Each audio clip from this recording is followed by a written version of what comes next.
അല്ല, ഞാനെന്ന് പറയട്ടെ. ഒരു 3-4 ദിവസം മുമ്പ് ഞാനൊരു വോയിസ് മെസ്സേജ് ഇട്ടിരുന്നു. എൻ്റെ വണ്ടി തട്ടിയതും അതോടനുബന്ധിച്ച് 14 ദിവസമായി ഇവിടെ കമ്പനിയിലെത്തിയിട്ടും ഒരു വർക്കും തുടങ്ങാത്തതിനെ പറ്റി. അത് ഇൻഷുറൻസിൻ്റെ പേപ്പറൊക്കെ ഞാൻ തന്നെ നേരിട്ട് പോയി ശരിയാക്കി കൊടുത്തിട്ടും 14 ദിവസമായിട്ട് വർക്ക് തുടങ്ങാത്തതിനെ പറ്റി ഞാനൊരു വോയിസ് മെസ്സേജ് ഇട്ടിരുന്നു.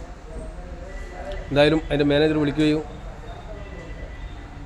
അതിൻ്റെ പണി നാളെ തന്നെ തുടങ്ങാമെന്നും അതിനുവേണ്ടി കമ്പനിയുടെ നിർദ്ദേശപ്രകാരം 12,000 രൂപ ഇപ്പം ഞാൻ വീണ്ടും അവിടെ അടച്ചിരിക്കുകയാണെന്നും ഈ വർക്കിന് ശേഷം ഇൻഷുറിൻ്റെ പൈസ കിട്ടിക്കഴിഞ്ഞാൽ തീർച്ചയായും നിങ്ങളുടെ പൈസ തിരിച്ചു തരുമെന്നും ഇതിന് മാനേജർ കൂടിയായ മുരളിയേട്ടൻ പറഞ്ഞിരിക്കുകയാണ്. എന്തായാലും നാളെ വർക്ക് തുടങ്ങും, എത്രയും പെട്ടെന്ന് തീർത്തു തരുമെന്ന് മുരളിയേട്ടൻ പറഞ്ഞിട്ടുണ്ട്. അതിൽ വിശ്വസിച്ചുകൊണ്ട് ഞാൻ വീണ്ടും ഇവരോട് തന്നെ ചേർന്ന് നിൽക്കുന്നു.